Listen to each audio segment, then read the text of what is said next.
And also stories that may interest students here, especially those hoping to sit for the Joint Admission and Matriculation Board JAM. NIN inclusion, delaying commencement of UTME registration. That's attributed to JAM. It's trending at the bottom, at the foot of the paper, I should say. The details of that is on page 9. Now, federal government approves 20 private universities, says existing 197 too small. So, 20 new private universities approved, 197 existing ones too small, says federal government. And there are others. Let's take a bit above the nameplate. Marketers project petrol price reduction as oil falls. It's on page 13. Marketers project petrol price reduction as oil falls. Then state police way out of banditry insurgency. El-Rufai insists. And federal government meets resident doctors after 8-day strike today. Bayo. Well, let's start with the launch of the biography Aisha Buhari, Being Different, which was launched yesterday. It was the biography written by the Special Assistant to the President on Administration and Women Affairs, Dr. Haju Sani. The biography of the First Lady featured 2017 when she fell ill. She refused to go for treatment abroad. She chose to use the State House Clinic, only to find out that the State House Clinic was not functioning, and so he had to resort to a private clinic. The president was represented by the chief of staff to the president. The chairman of the occasion was Asiwaju Bola Ahmed Tinubu, who described Aisha Buhari as a first lady who has been able to uplift and unify the role of first lady by wielding what he calls tradition and imperatives of today's into a benevolent and an enriched level of society in governance. The vice president and his wife, Dolapo Oshibaju, were also in attendance. Former First Lady, Patient Jonathan, was there. So also was former Niger Delta Affairs Minister. You remember him? Goods Day Uruebe. He was also there.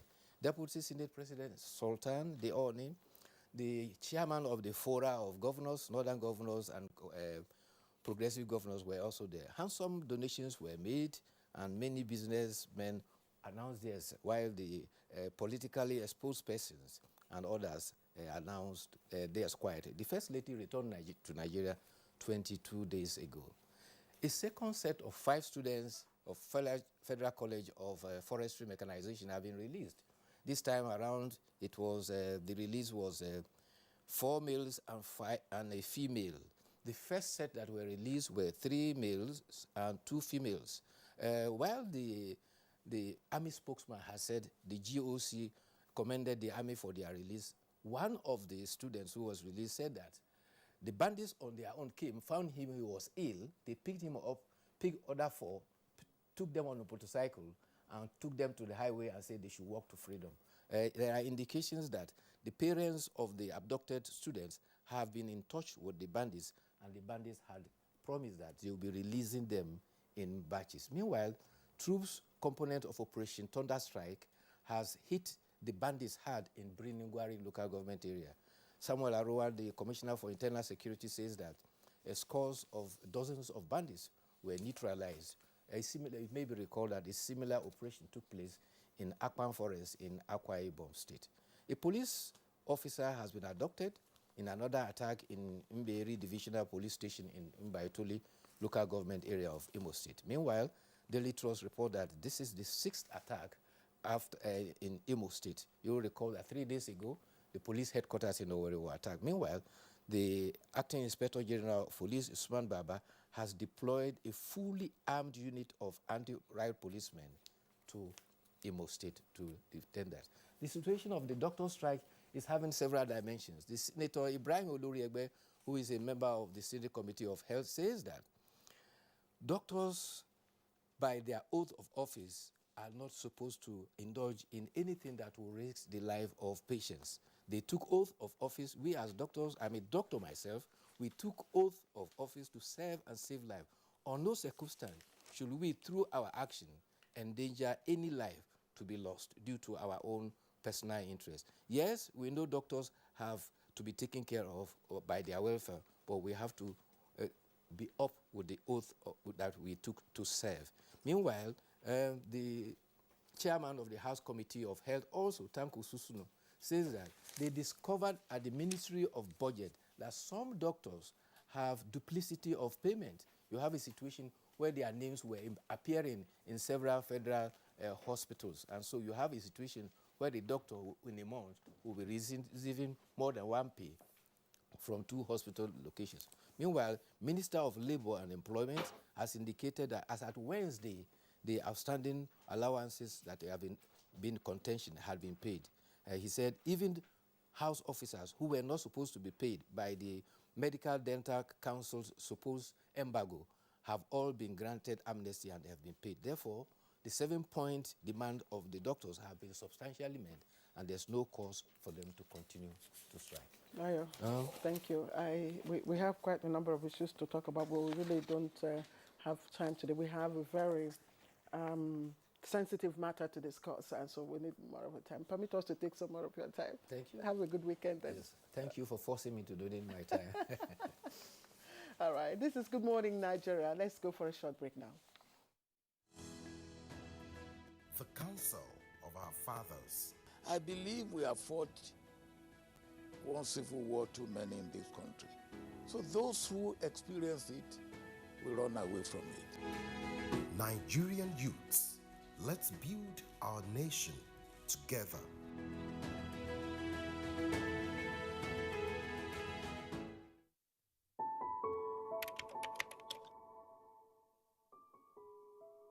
My name is Alhaji Lai Mohammed, the Minister of Information and Culture. I just received my first dose of the COVID-19 vaccine, and I'm glad I did so. This vaccine has been proven to be safe and efficacious. And as long as we take this vaccine and we continue to obey the COVID-19 protocols, such as frequent washing of hands, use of sanitizer, wearing of masks in public places, keeping social distancing, avoiding gatherings, we are sure going to beat COVID-19.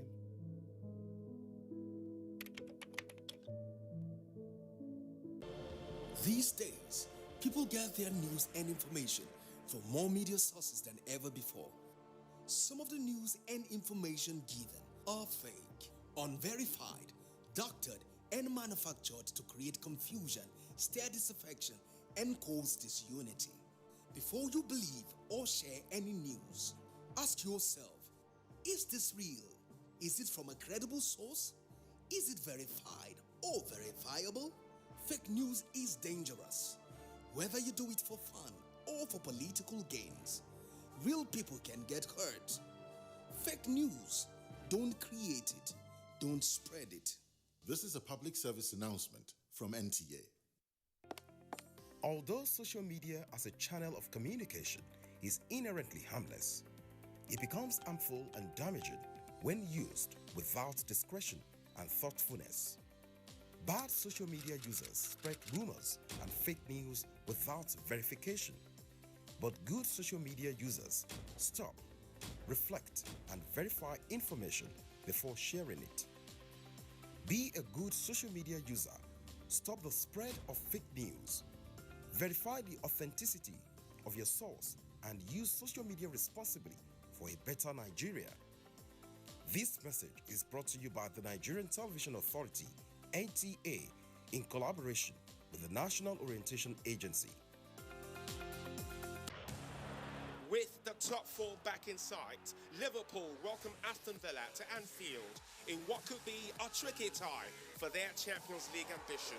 Will it prove a costly visit for the hosts? Find out as Liverpool take on Aston Villa on the Premier League Live, showing on the network service of the NTA from 2:30 p.m. this Saturday. The Premier League Live is brought to you by Baba Ijebu in association with Gold.com.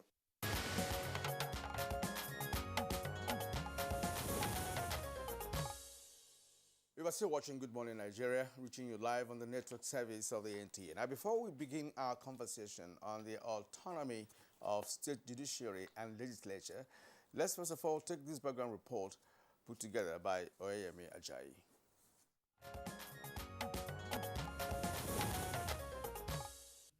For years, the clamor for financial autonomy for states, judiciary, and legislature is one issue that has generated a lot of controversy, while some people believe that it will ensure proper separation of powers. Others say, even if it will be done, it should be constitutional. On the 22nd of May 2020 was when President Muhammadu Buhari signed into law Executive Order Number 10 of 2020, cited as the Implementation of Financial Autonomy for State Legislature and Judiciary Order 2020.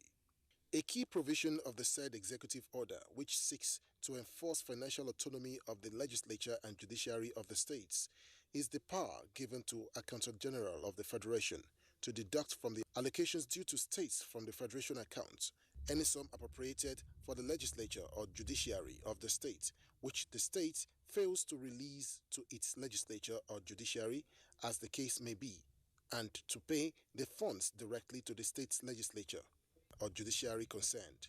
Despite the executive order, implementation in some states still remains far from being effected.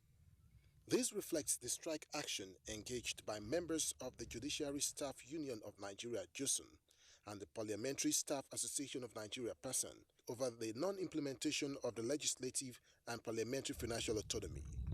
With the closure of federal high courts in different states across the nation in order to draw attention to the financial autonomy of Nigeria's judiciary, staff, lawyers and clients were locked out and prevented from entering court premises. PASAN believes that parliaments should assert their roles as a separate arm of government, which means independence from the executive, reflecting control of its own budget. This includes organization of its own business with these essential features so they can operate efficiently and exercise effective oversight over policy issues affecting people. Now, many have questioned that is strike action the best way of driving home their agitation? Why can't the state government honor the order as signed by the president? These are some questions begging for answers from guests on NTA Good Morning Nigeria shortly.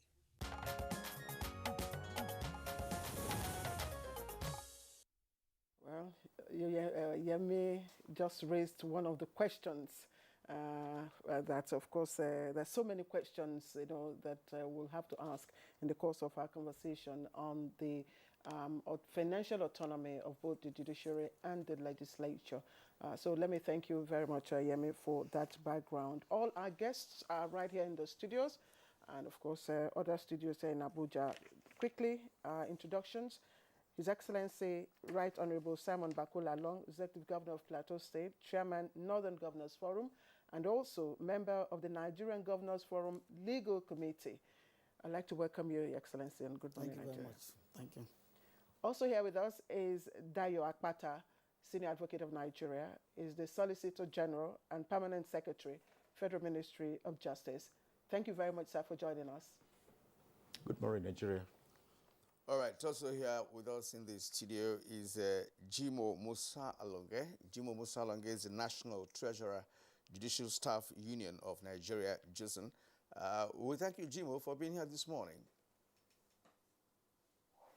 Thank you very much. All right. Good morning, Nigerians. Oh, okay. From Lokoja, the capital of Kogi State, or rather, well, he has made his way here in Enugu, in Abuja, surprisingly.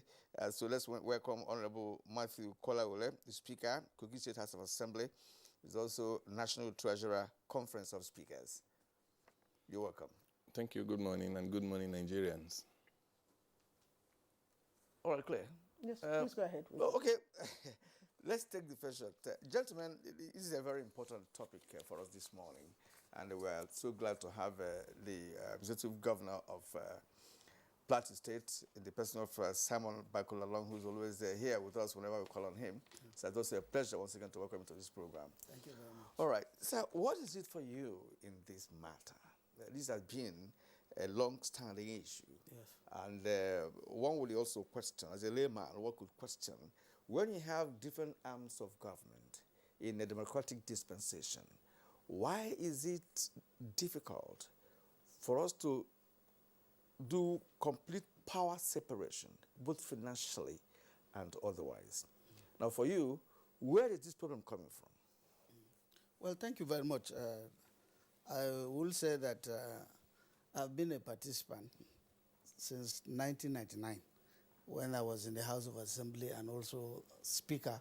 Eventually became the Chairman Conference of Speakers twice, 2 times. And then we started pursuing this issue of autonomy.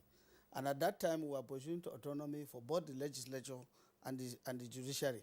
But most of the times, when we get to the period of passing the law, you see some states will just chicken out, and then it will be defeated. But eventually, I must say, at this time, I must admire the contributions of the governors, because this time you had not only speakers as governors, about 3 speakers were there as governors, myself, Tambuwal, the governor of Sokoto, the governor of Katsina as a former speaker, and then eventually we had about 6 senators, former senators. So you can see that at that time, when the issue came on issue of autonomy, it had an accelerated passage, because all of us agreed at this time that everybody will go back and mobilize his state so that we will have this autonomy. And eventually, it came to pass. The president signed the law. But the problem, like you said, was if you have a new law like this, usually you have conflict in interpretations and also implementation. So the areas that we were disagreeing was on the issue of implementation.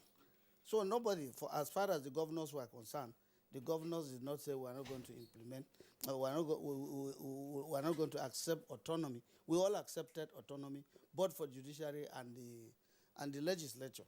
But then how to implement was a dispute. And then the Order 10 came in. And I think the point of Order 10 was what brought out the issue of all of us meeting together. And when the president now called a meeting under the office of the Chief of Staff, with all the governors, the speakers, the Minister of Finance, and the Ministry of Justice. And at the end of the day, when we had the meeting, we now submitted the whole issue to a technical committee. And that technical committee was headed by the Solicitor General, who is also here with us today. And we said, instead of all of us meeting at the same time, we must submit this to a technical committee to do the nitty-gritty. And so the technical committee was headed by the Solicitor General, Akpata, Senior Advocate of Nigeria. So the technical committee were already meeting. And at the point we had even resolved so many of the issues. And then unfortunately, we saw this strike. To me, it was quite surprising that people were going on strike when we were already meeting and we had almost reached conclusion with both the House of Assembly and the judiciary. The judiciary was represented by the Chief Judge of Bayelsa State.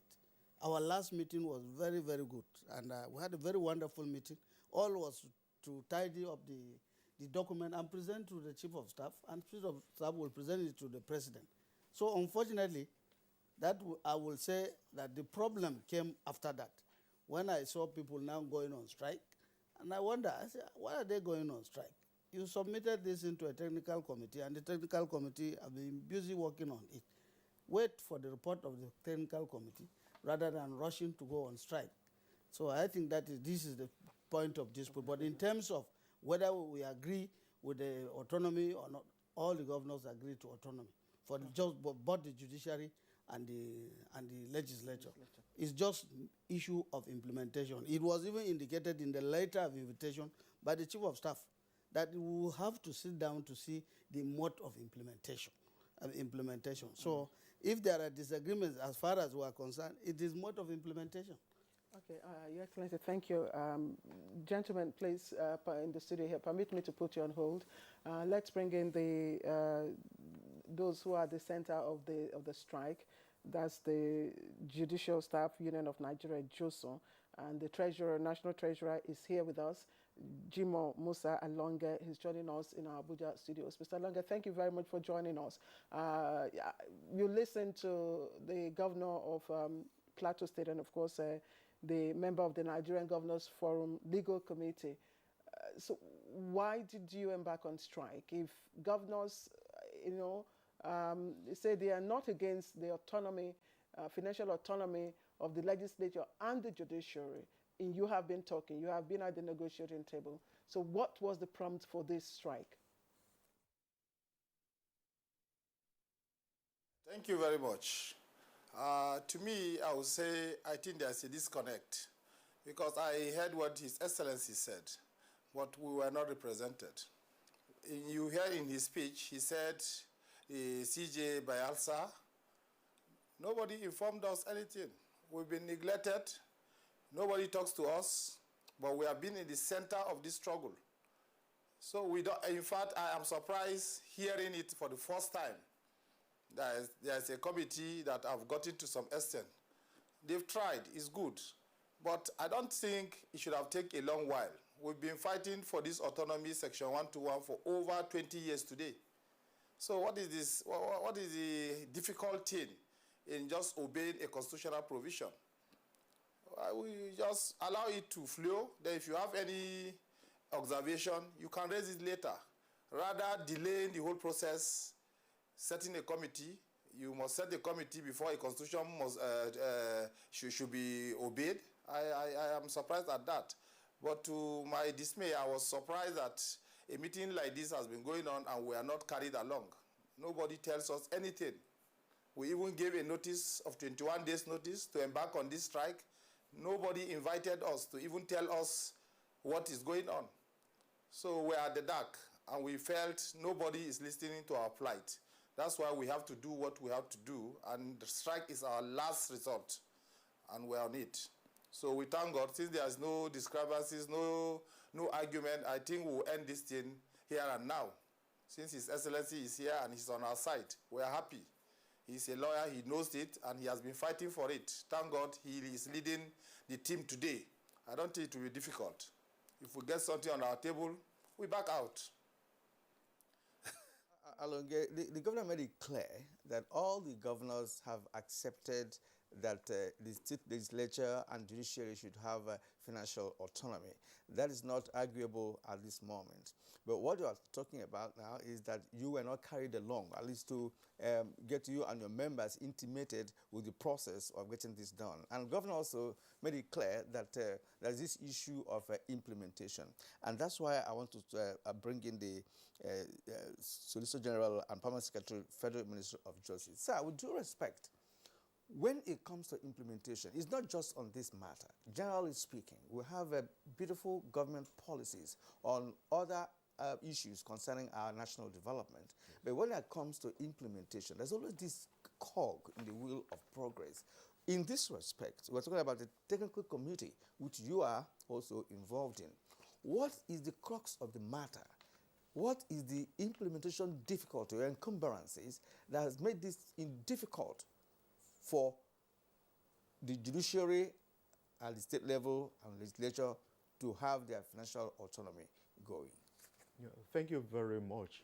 You had earlier asked that question from the beginning of this conversation. We just have to appreciate one fact that we are operating a fiscal federalism, which is, it has its own peculiarities. And what do I mean by that is, where do we generate our funding?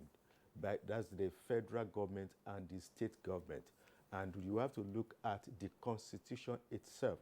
Now, the first issue is that the states generate their fund through the consolidated revenue, that's a federation account, and also the IGR.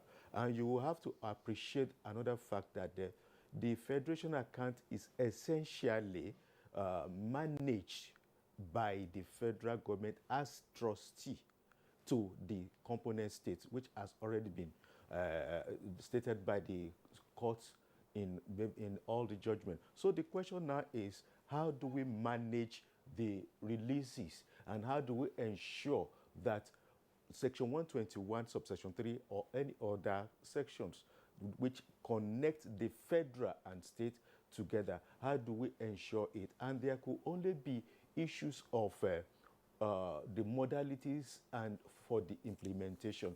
That is why the Executive Order 10 came to being, to ensure that there's some level of compliance. And how do we do that one is to create some sort of template for the states. The truth is that there has never, just as the executive governor of Plateau has stated, the governors, whether through the governor forum or through their individually, has never, ever objected to financial autonomy of the states and the judicial and the judiciary. What they have been saying is that we should look at the peculiarities of the states, and in looking at the peculiarities, you have to look at what is the IGR coming from the states, what is the loan structure and all. But what we are doing now, that's why I agree that all of us are in agreement, is that we create a template which all the states, the component states, can utilize to ensure the Section 121 and Subsection 3 financial autonomy, to guarantee the freedom of the separation of power, to guarantee that the structures of the judiciary and the assembly are put in place. So when we are looking at it, it's not one day job, and I have to appreciate the Judicial for taking it. We have always been having meetings. The last meeting we had, they were there. This is not the place to disagree. You have been part of the meetings, which is to ensure that there is a template for all of us to use to ensure the autonomy and to ensure that the Section 121 and the dreams of the legislator and the dream of Mr. President comes to reality. So that is the issue we have at hand. Thank you, SJ. Thank you. But also, the executive order has also been challenged. I'm sure you're aware, and other issues emanating from that. The view of some is that there's been constitutional provision for the autonomy for the legislature and the judiciary have been issued in the Constitution. So the executive order number 10, was just has been challenged on that basis. But we'll come, and one thing you said now is that the Judicial have also been part of the process of, meetings, to find a common ground for the solution. I want to drop my question, on the doorsteps of the Right Honorable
virtual, and we agreed that, okay, the issue here is what is the modality of implementation.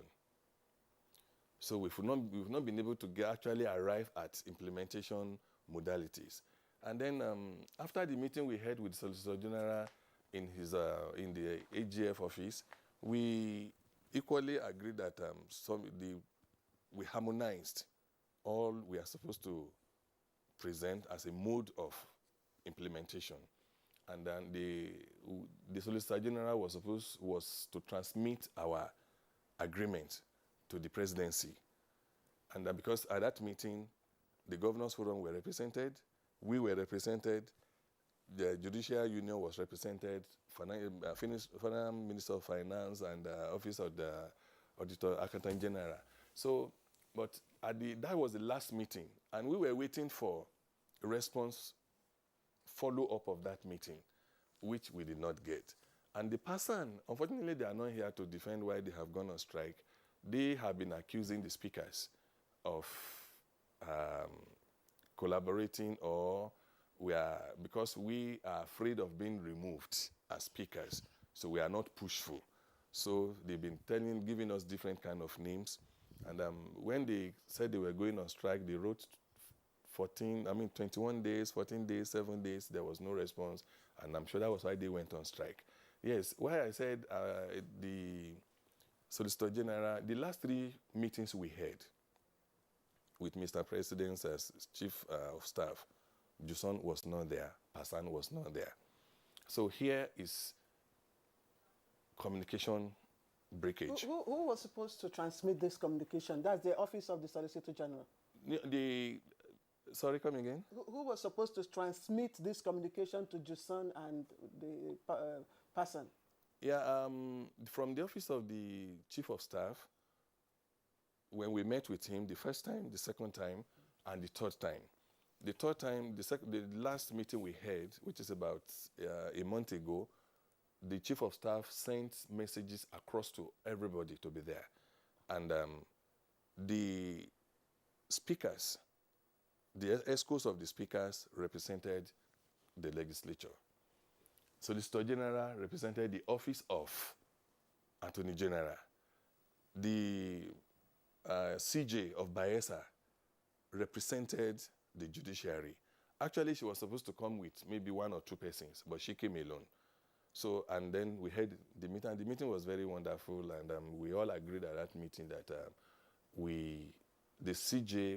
the Chief of Staff directed at that meeting, because the governors were there, about 4 governors were at that meeting, that where are we? Order 10 has been challenged in court, put that aside. Let's start this business, implementation. And the governors agreed, okay, fine, we will put Order 10 aside, we are interested, we want to go ahead with the financial autonomy. That was our last discussion. And then what is the modality? For the for the judiciary, we were told the judiciary should go and analyze, put together, how do we go about this? The legislatures, we equally met with our governors because we are politicians. So we should be able to understand ourselves better. So we met with them, we told them our mind and what we wanted. So they agreed with us that they are going to get back to us. But unfortunately, we're supposed to meet about 10 days ago now, which the meeting could not hold. So since the meeting... But the matter here, yes, gentlemen, if I understand it clearly, is just to apportion how much money will you give to the legislature, how much money will you give to you. That's what we're talking about here, if I understand it clearly. These modalities or templates is just to determine what goes to the legislature or what goes to the judiciary. That's what the issue is. There's more to it. And this more to it we're talking about makes the implementation difficult. Because while you said rightly that Order 10 wouldn't have come if the governors had obeyed this constitutional matter before Order 10 came. So Order 10 was like an enforcement. To say, look, this has to be done. Because, of course, the president is a general overseer, if you like to use that word, of what is going on democratically in the country. I want to bring in the governor here. Well, the governor has been the Speaker of the House of Assembly, as he rightly pointed out. He's now the chairman of the Northern Governors Forum. So he's been in the saddle for a while. Sir, please, with due respect. He's also the member of the Governors Forum Legal Committee. Sir, what kind of template are we looking for here? Because I think what is holding back the implementation is the template, or should I call it the master plan of how these monies will be distributed. Because let's call it spade a spade. Is the distribution of the monies that are required by these two arms of government is the issue here. If there is any difficulty coming with a template, let us know what difficulties are. And if that difficulty will be taken care of by the Office of the Solicitor General or the Federal Minister of Justice, let Nigerians understand this. Because many Nigerians will not understand the fact that a state government cannot determine what goes to legislature or what to go to judiciary to be able to implement autonomy. Yeah. Thank you very much, Kiran. You see, when you talk about distribution, even when you bring out something today to say you are distributing between the federal government and the federating unit, of course, there must be a modality.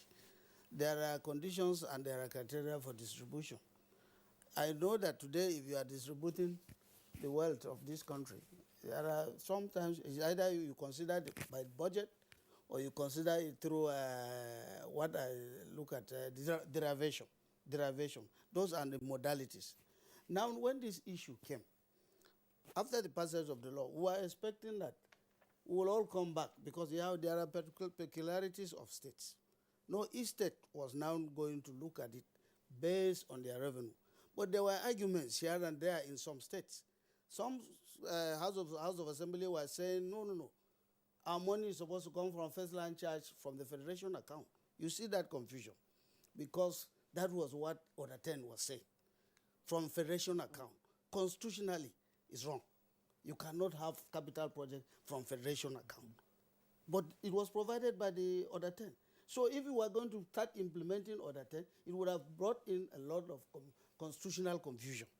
So we had to sit down with some houses to say that, no, it is a matter of you going back to your state.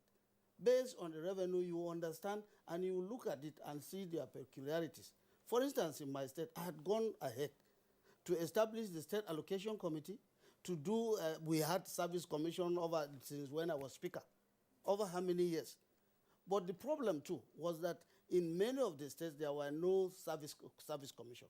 You cannot start autonomy without a service commission. And the only model that we have today is the National Assembly.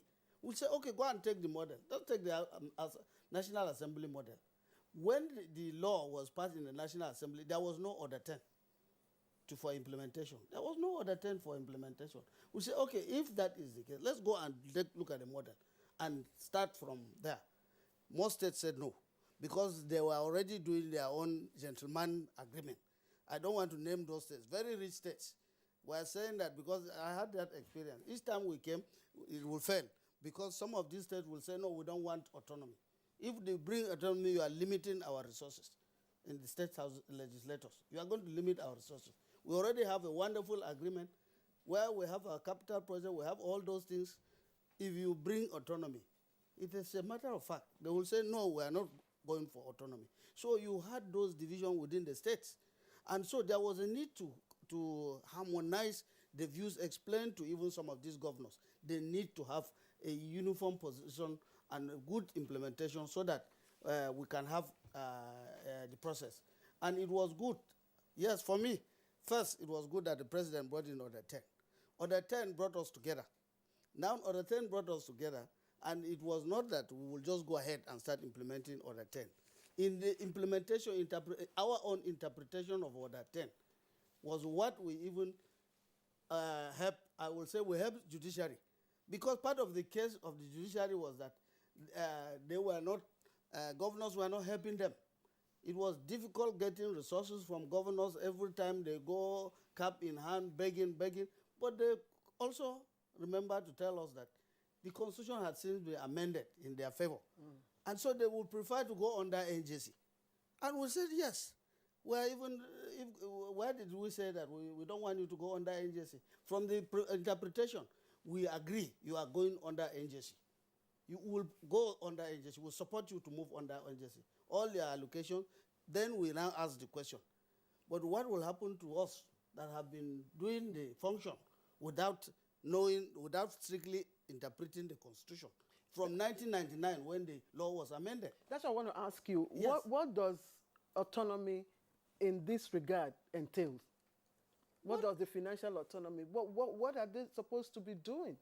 Now, strictly speaking, by financial autonomy, just like they do in National Assembly, after the consolidated, after the federation account, the money goes back to the states. And after that state, from the state, you will now sit down and see what is the revenue of your state, including the federation account. At that time, you now determine which portion will go to House of Assembly, which portion will go to Judiciary, and then the other one for executive. There must be that sharing formula in the state. It's not the federal government that will tell us this is the sharing formula, because they have their own. That's what they do with the National Assembly. The National Assembly does not get her funds from federation account.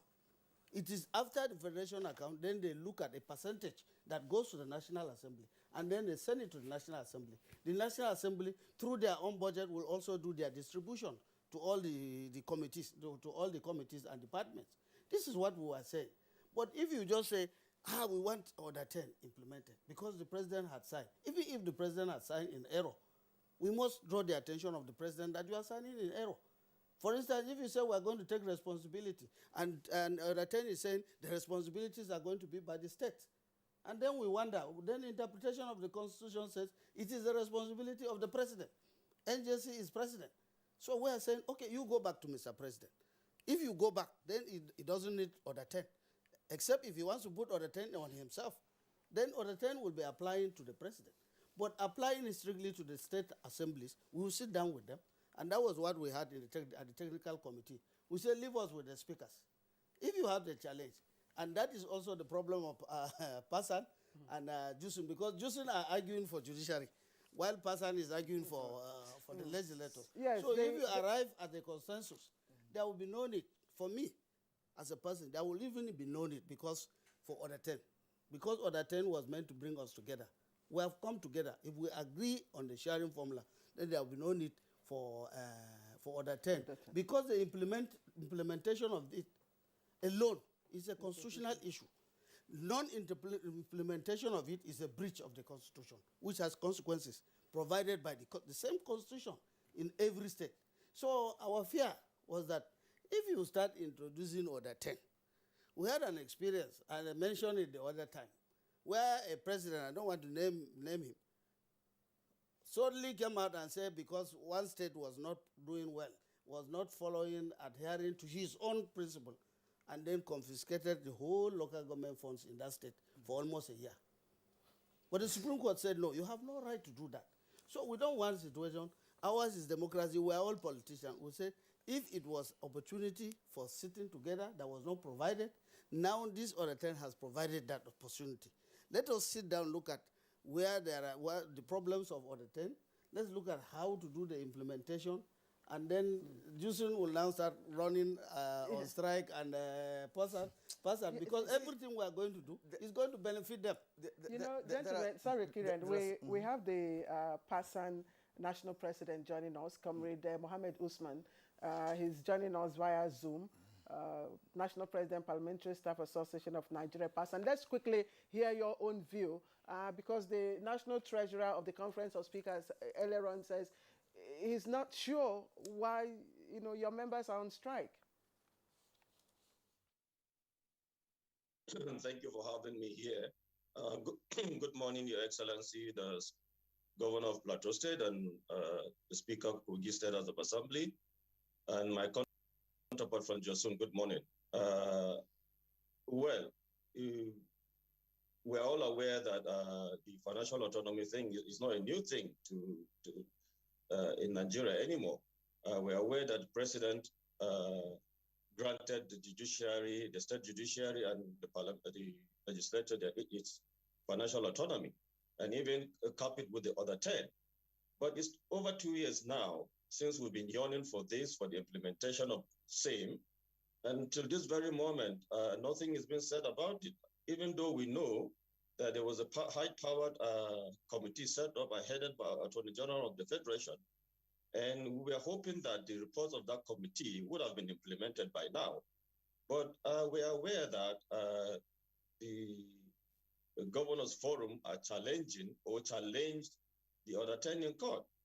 And if, as the governor is saying, that is a constitutional issue, our problem here is then we should abide by the Constitution of the Federal Republic of Nigeria, which is paramount, and which is again is the Quran and the Bible of this nation. So if we have them, the governors, challenging the other 10, it's to tell us that the Governors Forum are more superior than that same Constitution, which we said no. We will not accept that if the Constitution of this Federal Republic of Nigeria is sacrosanct. The Governors Forum, as always said, is it a constituted authority? Is it recognized as the Constitution of this the Federal Republic of Nigeria? No. And let's tell ourselves the simple truth. Why are they scared of giving the autonomy to the legislators or the judiciary? Why? There must be something that they're not telling us. Or is it that they don't want the independence of the legislature or the judiciary? That is what they're scared of. On our own, we said no. We have written letters to the President of the Federal Republic of Nigeria, commending him for that singular step he has taken. And we told them that we don't need anything more than the implementation, not just implementation, the full implementation of the financial autonomy. We have written to the President. We have even written to the Governors Forum, the chairman of the Governors Forum. We have written to the speakers, but there was no response and nothing. And we served them with 21 days ultimatum. After that, 14 days ultimatum. After that, 7 days ultimatum. We even marched to the National Assembly where we had our rally and our protest, and to the office of the Accountant General of the Federation. The Attorney General of the Federation, to ask for more explanation on this, but he was not there to receive us. A senior officer came and received us, and we told them that except the financial autonomy of such legislators and the judiciary is fully implemented, we will shut down the whole 36 states of assemblies. Unless, if we shut down, let's see where the legislation will go from, because we believe that we are in a democratic system of government, and things should be done the right way. So if we have the state governors challenging the other 10, then there's something is wrong somewhere. And again, let's look at the legislative arm of government itself. You go there, you look at the environment, just look at the environment, the system, that it's not working. Without the independence, there can never be a sound legislative activities going on. So, and that's what formed the basis of our strike. And we said it earlier on that we will go on strike, and we will not call off the strike until the full implementation of the condition of the financial autonomy is implemented. All right, Mohammed Usman, we have heard you. Some of the comments that you have made. You also made it clear that you made frantic efforts, to table your matter at the right authorities, but you were not listened to. But I want to ask you this: one of the components of Order 10, if I understand it, is that to make this financial autonomy effective, that allocations should be given directly from the federal to state legislature and the judiciary. And the governors are saying that it is also a breach of the Constitution when you now have to get direct allocation from the federal government, yet you are under state government. Do you see any kind of a constitutional either misinterpretation or overlap in this matter? Does it not? Is it not the responsibility of the state governments to iron out whatever difficulties or implementation encumbrances with respect to making this autonomy effective? Unfortunately, I can't hear you properly because the atmosphere here is not it's not very clear. The sound is bad. But if I may get you clearly, I think you're talking about the allocation of the legislators or something like that. I am saying that one of the components of Order 10 is that allocation should come from federal government direct to the state legislature and the judiciary, which the governors are arguing against because you are not under the federal government, as it were.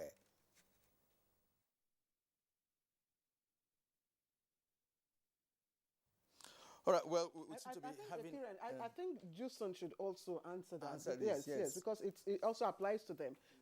Because the question is deductions, first-line charge, and the constitutional ambiguity it might constitute. Are you not aware of that?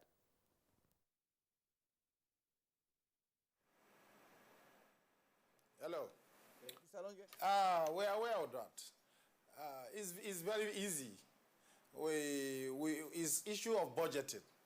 If the budget in the state is passed and approved, what is budgeted for judiciary for that year? We have even submitted it to the committee. The amount to be deducted monthly is due. In fact, if X amount is budgeted for judiciary for the year and approved, you slash it into 12.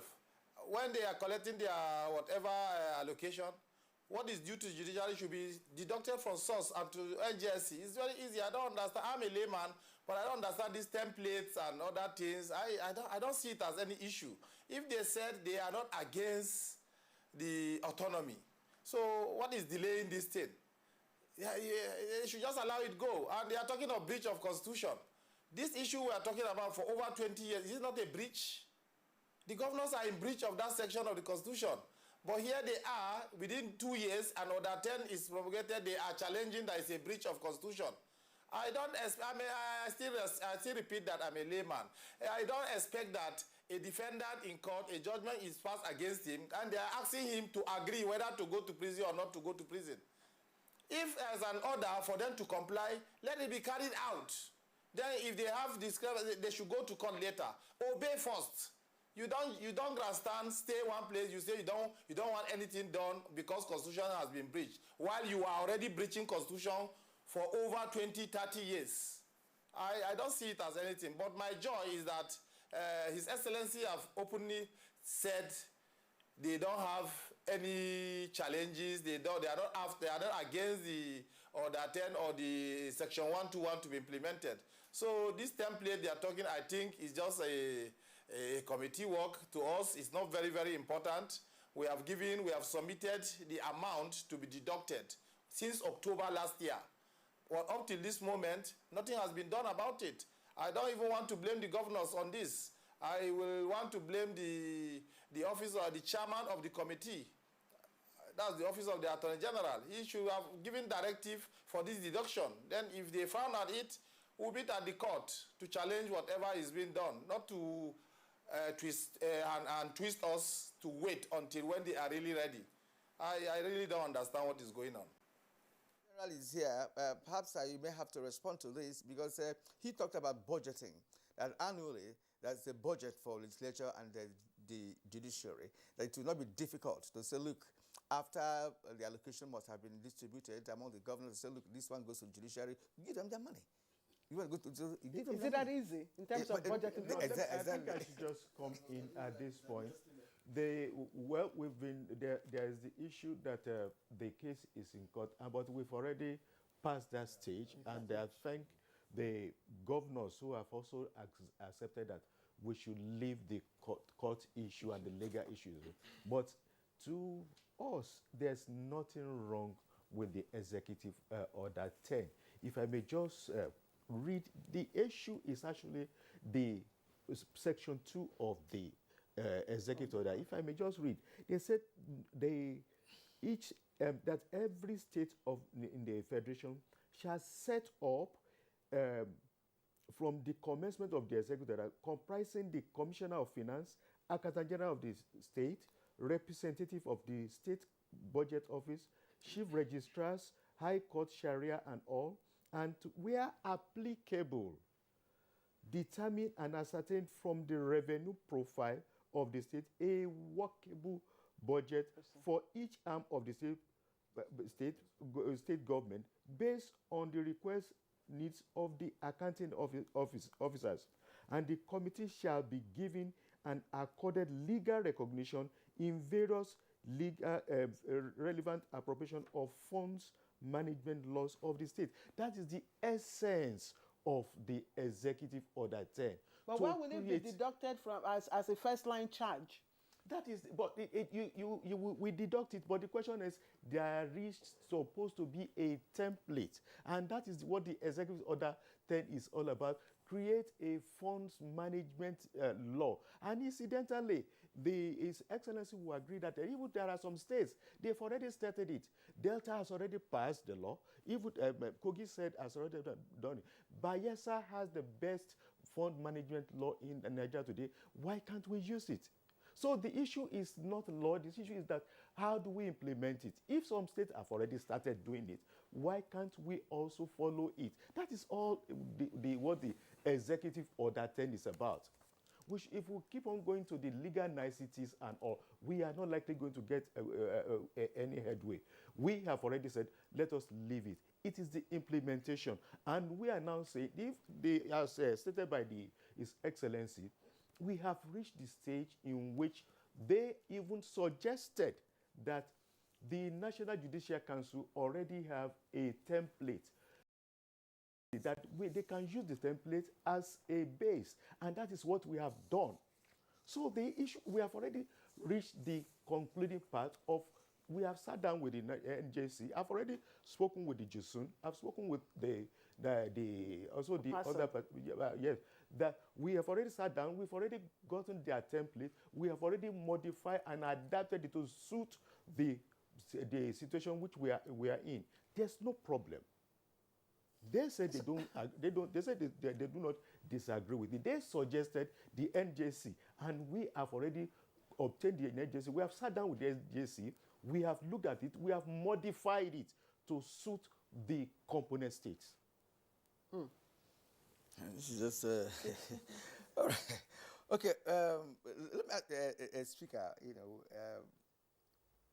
Where are we at the moment with respect to this implementation, from the angle of the speakers of this speakers of House of Assembly in this country? Because from all indications, there seems to be a little bit of encumbrances here and there that could be carefully taken care of if all the stakeholders sit down again and determine the way forward. Because from what we have heard so far, the governors agreed on the modalities of functional autonomy. The Attorney General's office is same, Order 10 same, but it's just the unions that perhaps are thinking that they are not carried along. Secondly, that the implementation is not as difficult as it is being said. That one way or another, implementation can be easily done without templates or rather modalities that we're talking about. What do you think?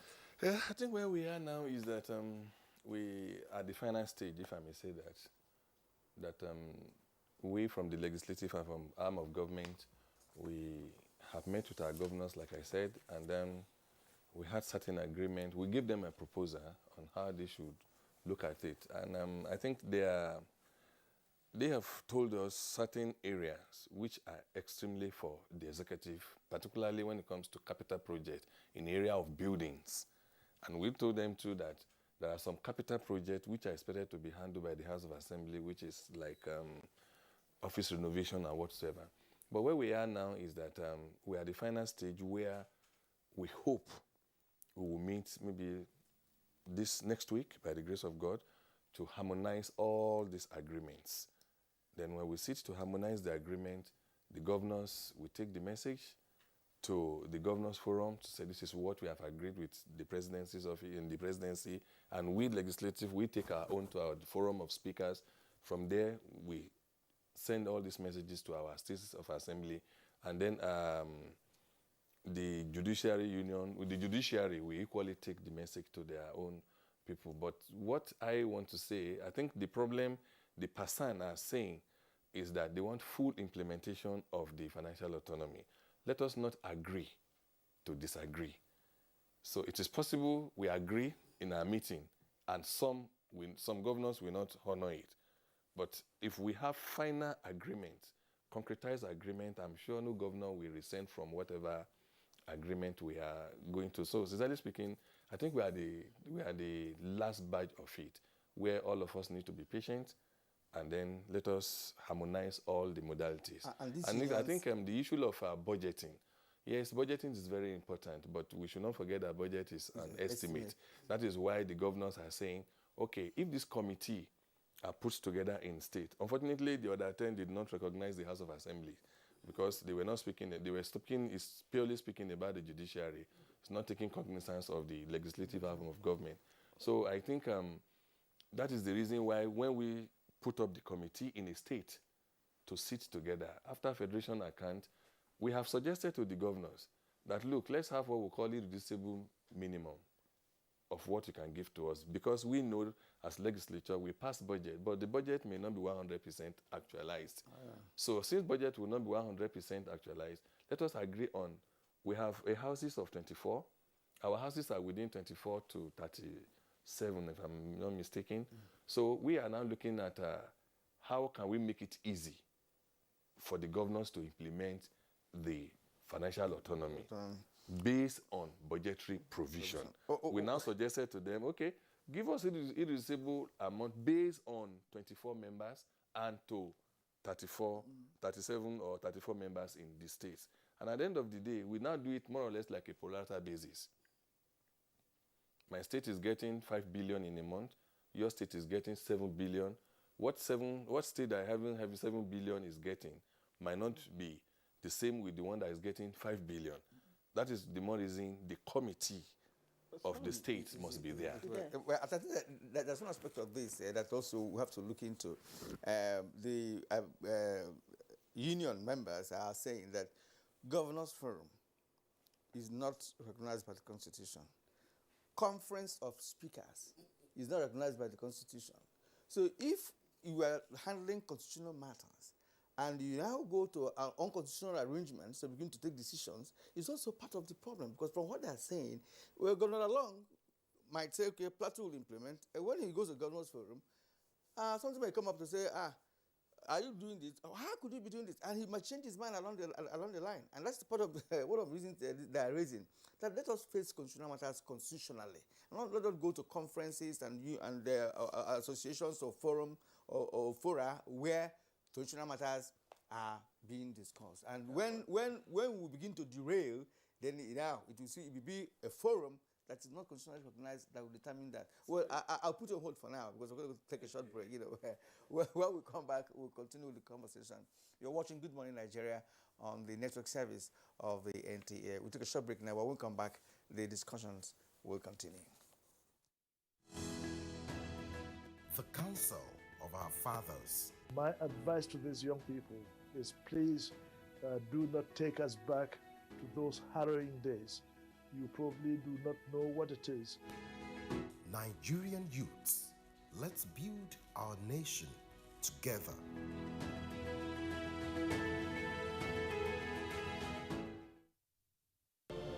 These days, people get their news and information from more media sources than ever before. Some of the news and information given are fake, unverified, doctored, and manufactured to create confusion, stir disaffection, and cause disunity. Before you believe or share any news, ask yourself, is this real? Is it from a credible source? Is it verified or verifiable? Fake news is dangerous. Whether you do it for fun or for political gains, real people can get hurt. Fake news, don't create it, don't spread it. This is a public service announcement from NTA.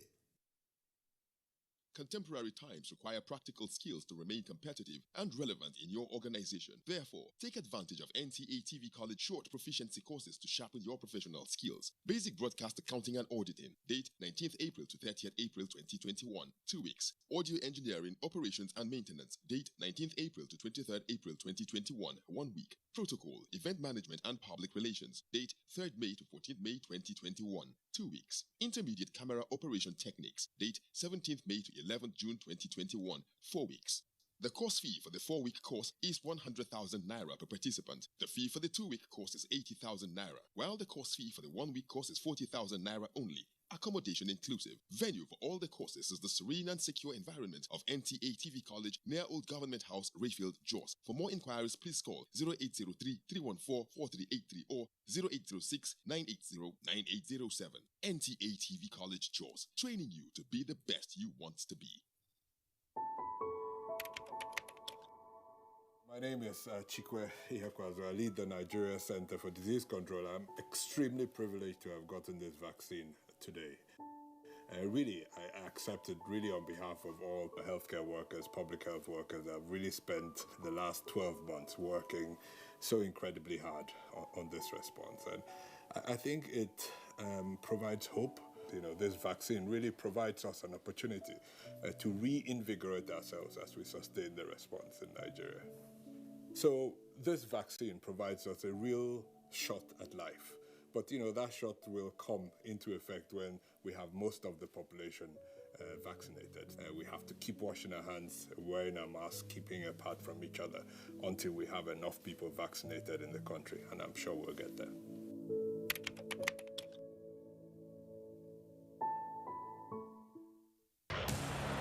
With the top four back in sight, Liverpool welcome Aston Villa to Anfield in what could be a tricky tie for their Champions League ambition.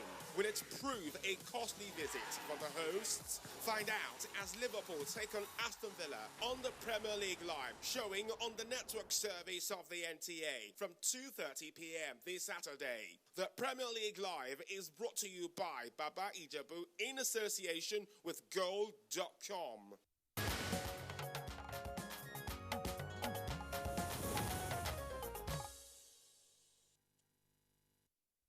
An interesting discussion. You're watching Good Morning Nigeria, and we're looking at the autonomy, financial autonomy for judiciary and the legislature.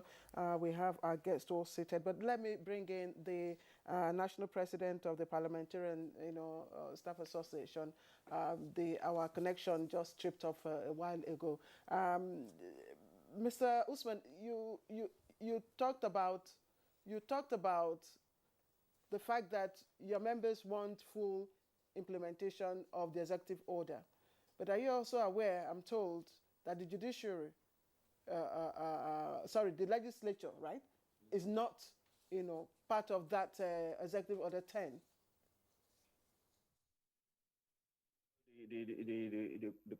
Hello?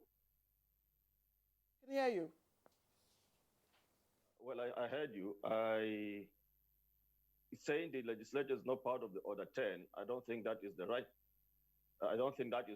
because if the financial autonomy is meant for the legislatures and the judiciary, state legislatures and judiciary, why is legislatures not part of the Order 10? You see, what we understand by this is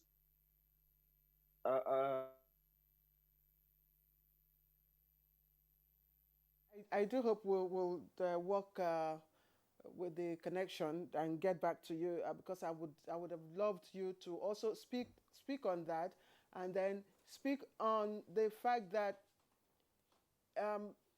what exactly are you asking? Because the governors are saying, look, we are not against financial autonomy for both legislature and the judiciary. The governors are already working on implementation modality. And you're still striking. I mean, how do you hope to get this resolved? If you're striking while the governors are saying, look, we are with you, but we're working on how to implement it.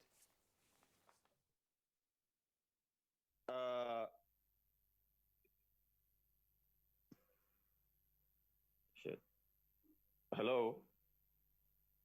I hear you. I think it's not the issue of working towards implementing it. This has been on for the past 2 years. It's not about working towards it. It's about the zeal. It's about the zeal to implement it. The zeal has not been there. If they really want to implement it, they shouldn't have challenged this order in court on the first place. So the truth position of the things is the governors are scared of implementing this financial autonomy because they still want the legislature to be on the clutches. They still want to be detecting the pest for the legislatures. And we said no about that. We want an independent legislature devoid of any interference from anybody. We want a sound legislature. That is one thing. We want a sound administrative, financially independence of the legislature, and again, administrative independence of this legislature.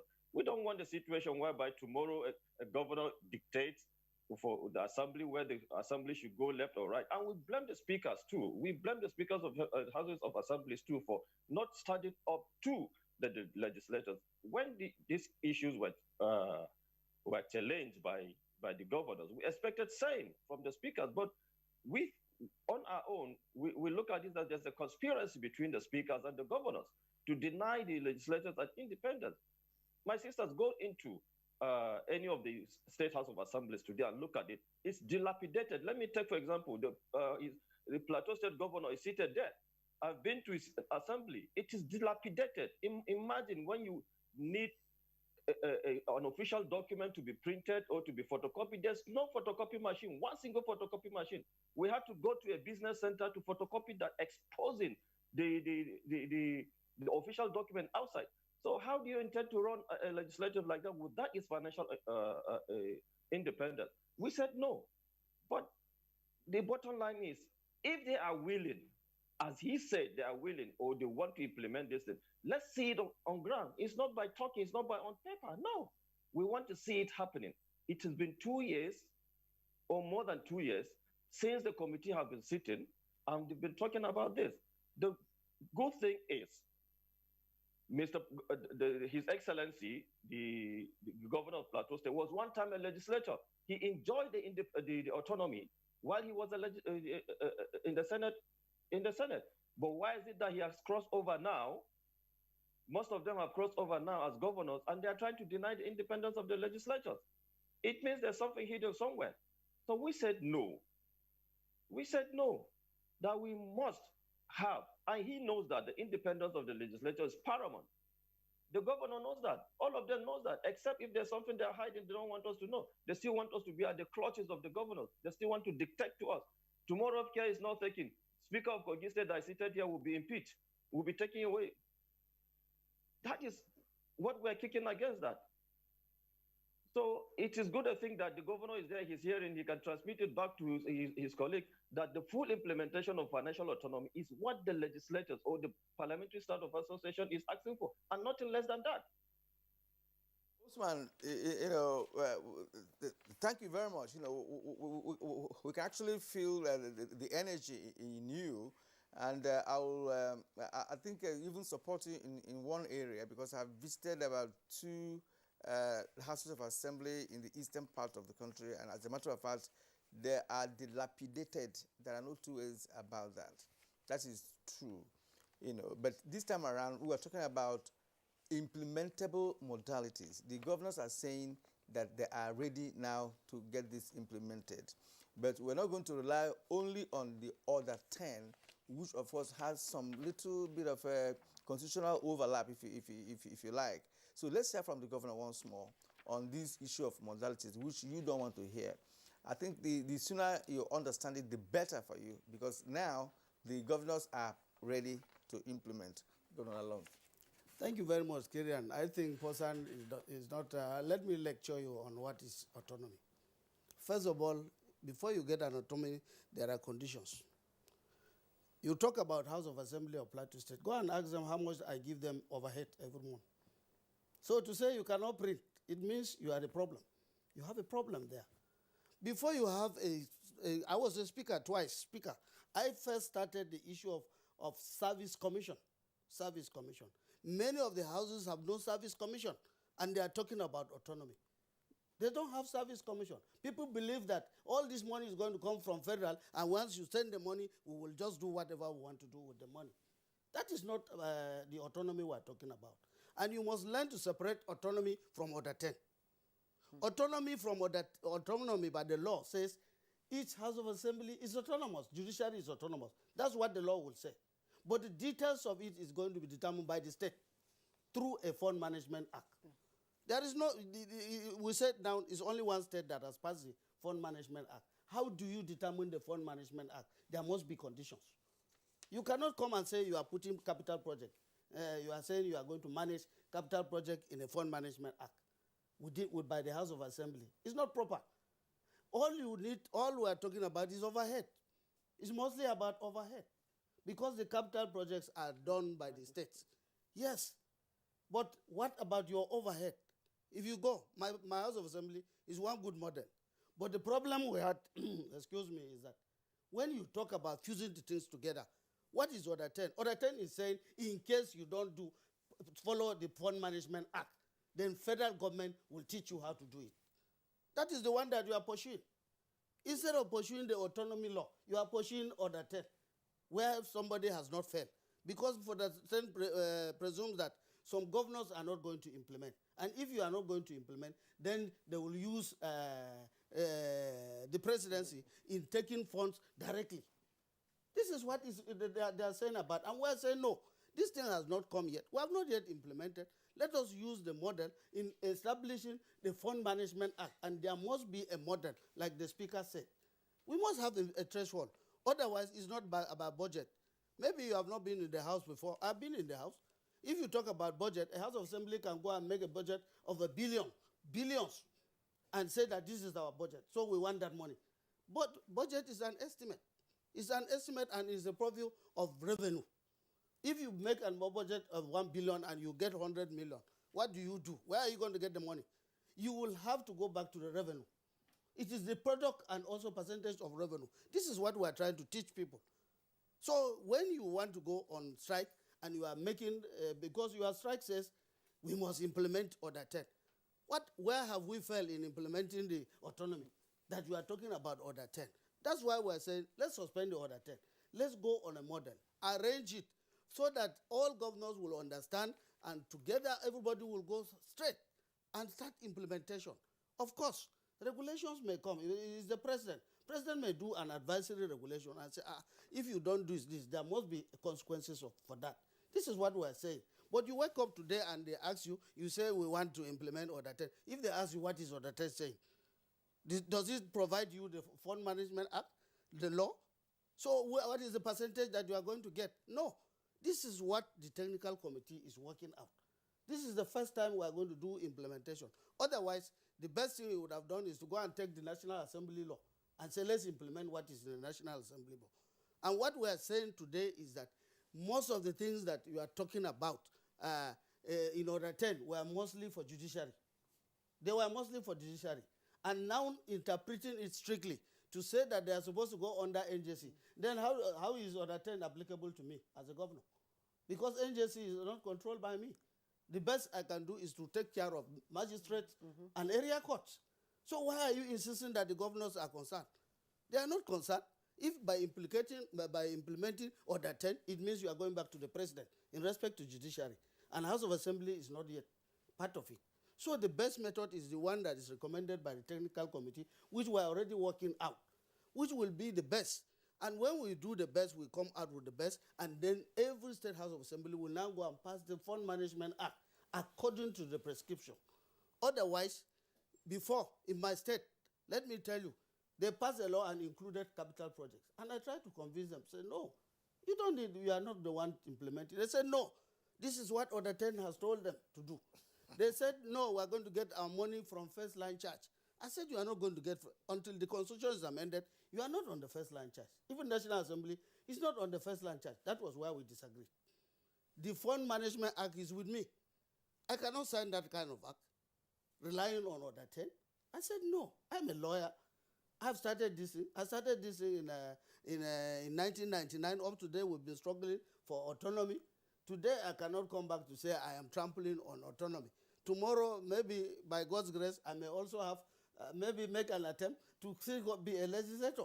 My ambition was to continue as a legislator. I didn't know I would go to the executive. Yes, I also need you to ask, because he said you were once at the assembly, you enjoyed the autonomy. Now that you're on this side, you're one of those frustrating, why are state governors foot dragging in getting this? He says it's been 2 years.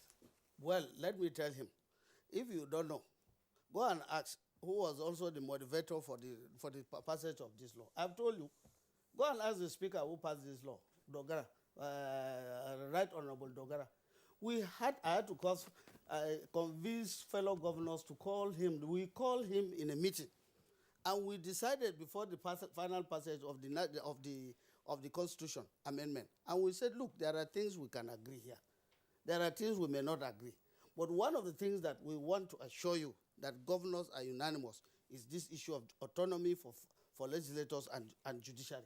He came with his principal officers, and we all accepted. By the time we accepted, it went back to the states. And also, I will tell you, most of it is that if governors did not want this law passed, of course, you know it will not be passed in their various states. If governors did not want, that is the mode these days. If governors did not want the law passed, it would not pass. But unanimously, all the governors agreed. But at the time this law was passed, what we saw was that they said, no, governors did not want it. It was president that said, no, president was not involved. But we thank the president for signing it immediately. And instead of waiting for implementation, we saw Order 10 following it. Of course, we were worried that if Order 10 was following it, it means there was no confidence on the governors who were facilitating the passage of these two laws and waiting for implementation. It means that somebody else is saying the governors are bad. They didn't support. Of course, I had some speakers, but later on they said they denied. They said they didn't say that. Say that. So we're trying to make this explanation so that you person will enjoy. All these things we're doing so that you will enjoy. Go back to history. Find out from my house. One of the best, I'm telling you, at the time I left the speaker. I was one of those who passed the service commission. I gave independence. And if you are in a House of Assembly, you have service commission, you already have 80% of independence. You don't need somebody to pronounce it for you. Service commission was what I did. Over how many years? The first year, the second year, I did service commission. And you're saying that some states don't have service commission. Of course, many states, because of this lack of explanation. Exactly. And also awareness. And what we are doing at the committee level is to ensure that every governor is carried along. Okay. Otherwise, we will take a decision here, and you will find that one governor will go and say, just already they are saying it.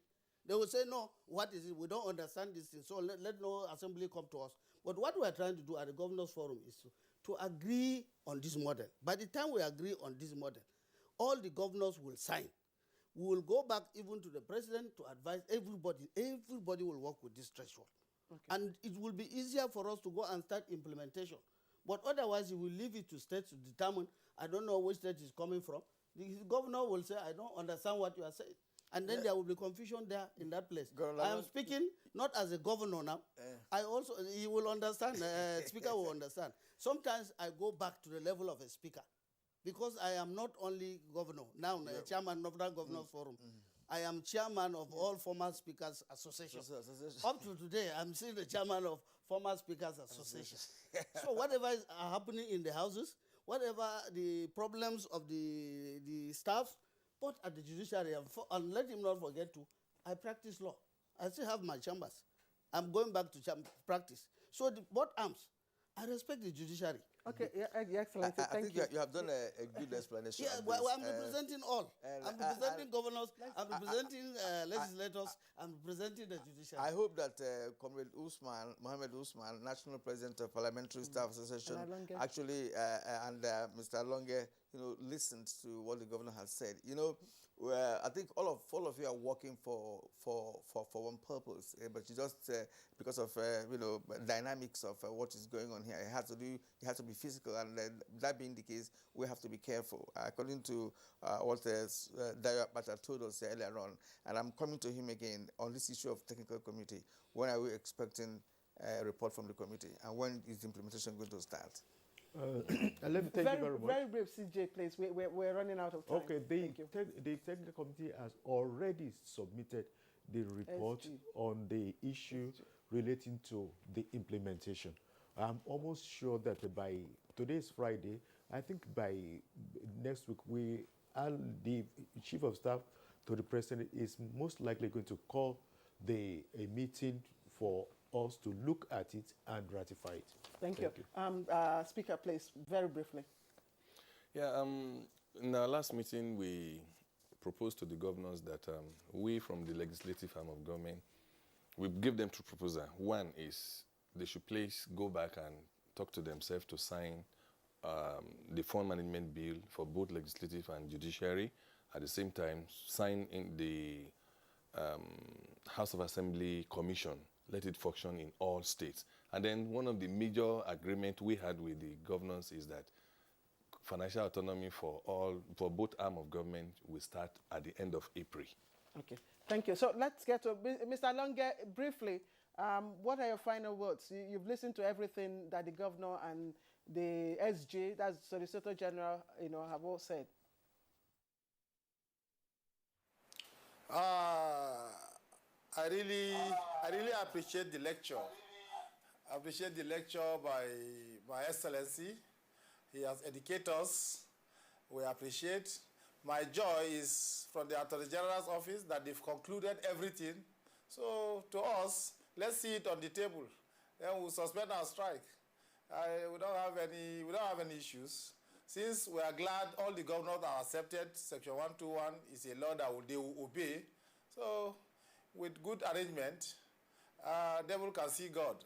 We'll wait within next week. Maybe when they are through, they will call us and we'll suspend our strike. Mr. Longe, Passan, just briefly, what are your closing words, Mr. Musa, Usman, sorry. Thank you, Your Excellency, Governor of Plateau State. Fortunately, I'm a Josite, but we need to look at each other and tell ourselves the truth. There's this issue in Nigeria that you keep talking, and nothing comes to fore. Everything will be swept under the carpet at the end of the tunnel. I hope there will be light at the end of the tunnel here.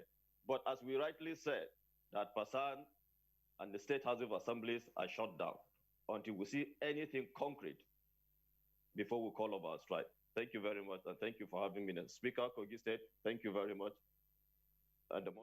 Will they see light at the end of the tunnel? Well, like I said, we've concluded. So my advice even to them is that don't render the activities of people outside put them stranded because of an issue that we're almost through. So the best thing is for you, as we move on, also show good faith. Go and call off your strike so that you can also participate. Will invite you to participate. Right, by Wednesday, you will come and participate. If you like, we can call them to participate so that we do the conclusion. But let us not be going on a strike because I know with a strike like this, a lot of people are affected. Wrongly or rightly. People are going to be affected. And on a thing that requires understanding. Today, we've done a lot of understanding. We've done a lot of talk with them. Let them also come on Wednesday. Shift the strike, and then we facilitate with you. We will see how we can facilitate and see the full autonomy not full order 10, full autonomy of financial autonomy of both the judiciary and the legislature. All right, sir. At this point, we'd like to thank you for your time.